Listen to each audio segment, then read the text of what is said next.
Bom, saímos do PC de R$2.000, o nosso vídeo mais recente, e vamos por mais R$1.000 de orçamento. E vocês vão ver o quanto esses R$1.000 vão fazer diferença. Aqui a gente já consegue ter componentes bem mais robustos e já consegue ter uma experiência mais completa com games. Passamos a ter uma combinação de, além de um processador, também tem uma placa de vídeo dedicada. Então nós não precisamos mais dos gráficos integrados. Então essa nova configuração deve rodar tudo, eu acho.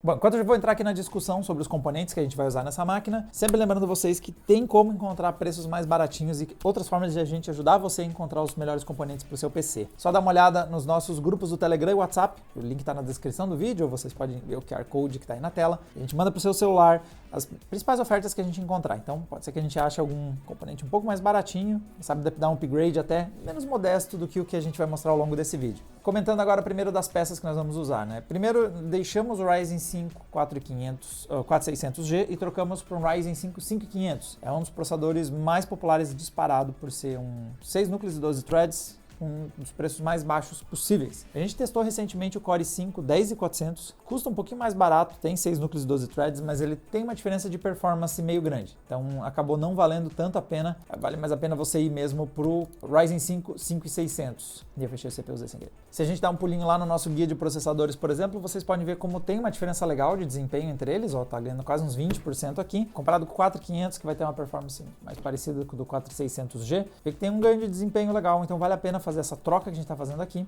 O 5500 até sai melhor que o Ryzen 5 3600. A única coisa que eu cogitaria aqui é, se você tem um pouquinho mais de grana, talvez subir para o patamar do 12400F ou do Ryzen 5 5600. Esses são dois processadores que às vezes não custam tão mais caro que esse Ryzen 5 5500. E em games eles podem dar uma diferença legal. Então, por exemplo, ver aqui ó, o 5600 aqui no Assassin's Creed Valhalla, olha a diferença que ele deu em relação a outros caras como o 5600G e o 3600. É um salto de performance respeitável se você puder fazer esse investimento adicional. Mas se não der, o 5500 já performa bem. E a placa de vídeo, nós estamos indo com a RX 6600. Então, aqui um ponto importante, quando eu fiz as pesquisas, a RTX 2060, que seria talvez uma concorrente dela, estava um tanto cara, mais cara que a 6600, então acima do que eu gostaria, e a 6600 tem envelhecido um pouco melhor, por motivos de, primeiro, que ela, ao invés de 6 GB de VRAM, ela tem 8 GB, então ela tem lidado melhor com alguns lançamentos mais recentes. Por usar a arquitetura RDNA, que é a mesma usada nos consoles, nós vemos alguns games performando melhor na RX 6600 que na RTX 2060. Então, o ideal é, se você faz questão, tem preferência pela NVIDIA, você deve ir de RTX 3060. Lembrando sempre que a gente tem o nosso guia de processador e guia de placa de vídeo dedicados lá no canal, em que você pode fazer um ajuste mais fino entre essas duas decisões. Então, se eu coloco, por exemplo, aqui a 6600, a 2060, no caso a de 6 GB, né? Se você encontrar de 12 GB por um preço legal, mas não tem acontecido muito não. E a 3060, tem uma versão aqui de 8 GB, mas ela tem um pouco menos de performance. Você vai ver que até a 2060 você, nesse momento que eu fiz o artigo, eu estava encontrando por uns 1.000 ainda. Aí beleza. Mas a última pesquisa que eu fiz, ela estava custando uns 1.600, 1.700. Então já é uma diferença muito grande, já começa a valer mais a pena você ir atrás de uma 3060, especialmente a 3060 de 12 GB. 6600 ou a 3060. Vamos começar esse gameplay por onde o nosso PC de 2000 falhou. Eu vou abrir aqui o Hellblade e vamos ver se dessa vez a gente consegue jogar.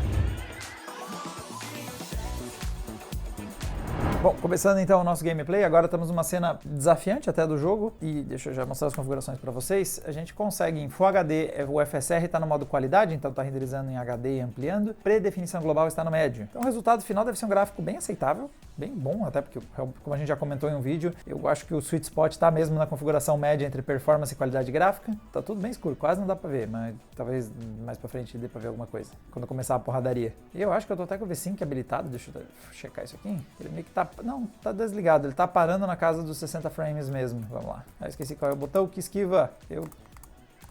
Qual que é o que bloqueia? Aqui, Ctrl. Eu já tenho um gameplay aí na faixa de uns... acima dos 50 frames quase o tempo todo. Deixa eu tentar pegar outro cenário. Um cenário que mostre que eu enxergue algo.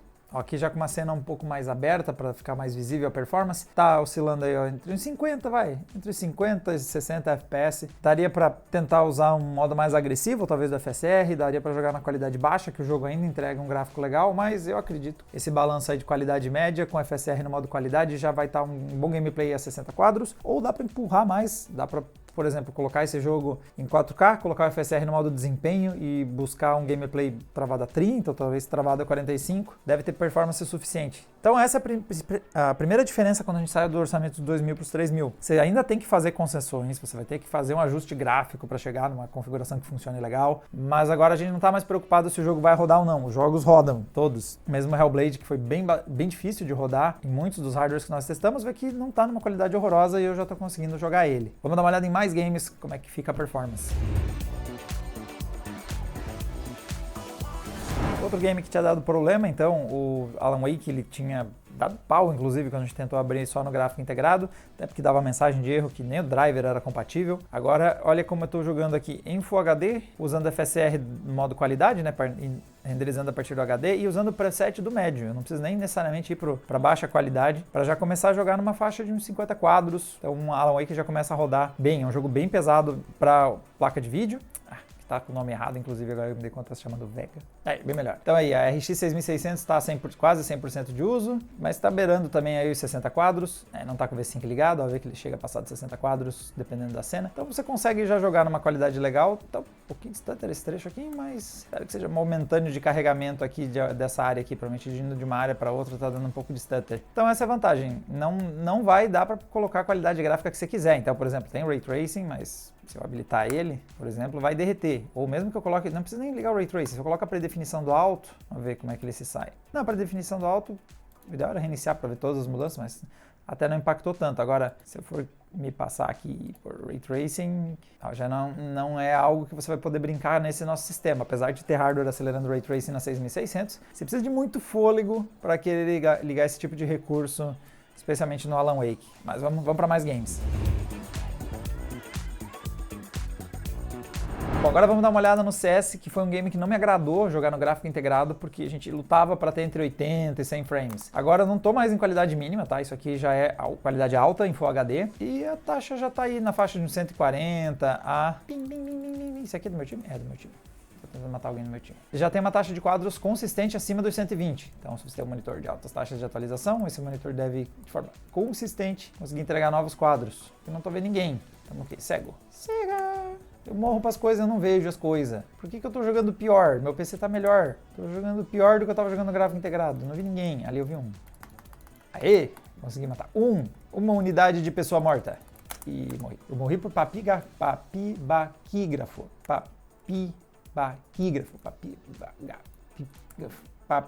O pior de tudo é você não conseguir dizer o nome da pessoa que te matou. Ai, e esse aqui, André Moraes, 1998. O menino nasceu ontem e acabou de pegar um frag em mim. E outro agora também. Gente, eu morro, eu não tô nem olhando para as coisas que estão me matando. Eu não consigo nem olhar na cara, nos olhos do meu algoz antes de morrer. Mas vê que uma taxa de quadro subiu, tá bem consistente, frame time. Então dá para buscar taxas de quadros mais altas que essa, mas aí não é nenhuma questão da placa de vídeo, tá? 6600 está sobrando. É o Ryzen 5 5500. Então ele é um processador baratinho, mas ele tem algumas limitações. Ele tem menos cache que os Ryzen 5000 tradicionais, ele tem frequências um pouquinho mais baixas. Então, se você quer máximo de quadros, ou pelo menos mais quadros que isso, você teria que gastar um pouquinho mais e com o Ryzen 5 5600 se o seu foco é multiplayer. Mas lembra, né? O balanço entre placa de vídeo e processador vai variando. Então, por exemplo, no Hellblade, dar esse upgrade no processador não mudaria nada. Quem estava nos restringindo era a RX 6600. Eu não matei o papigaquígrafo, não, na verdade eu morri pro Matheus Solon. Vou jogar outra coisa. Não consigo nem dizer o nome das pessoas que eu tô jogando contra. Bom, próximo teste, galera, Fortnite. Eu abri ele no modo desempenho de novo, mas mais só pra gente poder fazer um comparativo. Vou descer lá pra gente ver como fica a performance. No modo performance, vocês vão ver que ele vai exceder os 200 quadros. Um pouco de stutter nesse começo, como eu sempre falei, a primeira partida do Fortnite é uma coisa em termos de stutter, mas olha como a taxa de quadros está lá em cima. Então, é uma bancada que se você está buscando o máximo de desempenho, aqui você vai ter 200 quadros ou mais e espera um pouco mais de estabilidade depois de algumas rodadas. Então, ela pode ser até usada de outra forma, não precisa necessariamente jogar... Deixa eu tentar achar aquele jogador que eu acabei de ver. Não precisa ser necessariamente usada nessa configuração gráfica, dá até para pôr uma configuração gráfica mais avançada e ainda ter um bom nível de desempenho. Então, vamos até fazer essa troca para ver como fica. Cara, crashou de novo. Então, eu cheguei a jogar um pouquinho, dá pra ver como é que ele tava rodando em qualidade alta, em Full HD, tava muito bonito em DirectX 12, rodando a 120 quadros e aí o Fortnite tá crashando. Eu não sei porquê. Minha máquina, enquanto eu falo aqui, ela tá reiniciando. Eu tava jogando só ali o aquecimento, tava maneiro, mas eu não sei qual é o bug que deu aqui que meu PC reiniciou durante o gameplay. Resumindo, tem performance, mas eu preciso fazer um troubleshoot depois de descobrir por que o Fortnite está reiniciando essa máquina. Mas para fechar os nossos testes, vou rodar um pouquinho aqui do Warzone. É um jogo que eu nem cheguei a testar no nosso PC de R$2.000, porque seria bem complicado rodar ele. Vocês vão ver que eu não vou voltar a rodar o Valorant, não vou voltar a rodar o Rainbow Six. Esses jogos que já rodaram naquele PC de R$2.000 aqui vão simplesmente sobrar. A gente vai passar a ter um gameplay com muita tranquilidade. Então, aqui a gente já tem um patamar um pouquinho diferente. O Warzone, ele ia pesar demais no gráfico integrado. Vamos dar uma olhada como é que performa essa nossa combinação aqui. Aqui é importante, como eu falei, para vocês capricharem mais no processador, se o foco de vocês for games competitivos. Olha como a 6600 está a 60% de uso. Isso, se a gente vai lá e ligar a telemetria, vocês vão ver como é muito mais o tempo de processador que está influenciando do que o tempo de placa de vídeo. Então vem aqui, eu vou ligar tempo de CPU ou tempo de GPU. É isso aí que eu quero. Olha, nosso tempo de placa de vídeo está em torno de 7 milissegundos, 5 milissegundos e o tempo de CPU está indo para 8 milissegundos. O Ryzen 5 5500 ele é um processador que vai entregar os quadros a 5, quer dizer, vai entregar 7, 8 milissegundos e isso faz com que o nosso gameplay seja aí na casa dos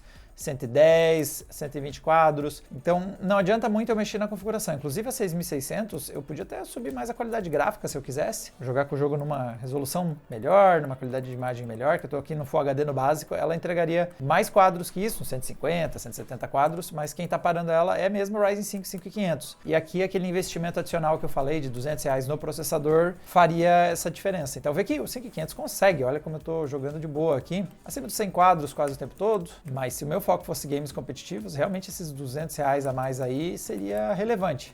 Mas tá bom, eu tenho um pouco de stutter aqui ou ali, que nem agora foi eu chamar o stutter veio, mas são mais de 100 quadros que eu tô conseguindo jogar de forma ok, de forma estável. Então imagina como teria sido isso aqui no Ryzen 5 4600, que tem um pouco menos de performance de processador e doeu! E teria ainda por cima sérios problemas na GPU. Com certeza eu ia ter que puxar muito mais a qualidade gráfica do que eu estou puxando aqui. Essa configuração, como vocês podem ver, roda tudo com ajustes gráficos aqui ou ali, né? Mas dá para rodar qualquer game numa qualidade suficiente. Só focaria um pouquinho mais no processador um pouquinho mais potente se você quer jogar games competitivos e está mirando em altas taxas de quadro. Mas com certeza o nosso próximo patamar tem alguns investimentos suaves que, né, sutis, desses 3.000 para os 4.000 reais, que vão fazer uma diferença legal. Então vai dar para subir um pouquinho o processador, vai dar para subir legal a placa de vídeo. Se não assinou o canal ainda, assina para você saber quando for ao ar esse vídeo e dar uma comparada. Às vezes, se o seu orçamento estava na casa dos 3.000 reais, talvez se com carinho cogita aí pensar ir para os 4.000 que vocês vão ver a diferença. Então, vejo vocês no próximo vídeo com a próxima máquina que a gente vai testar. Um abraço!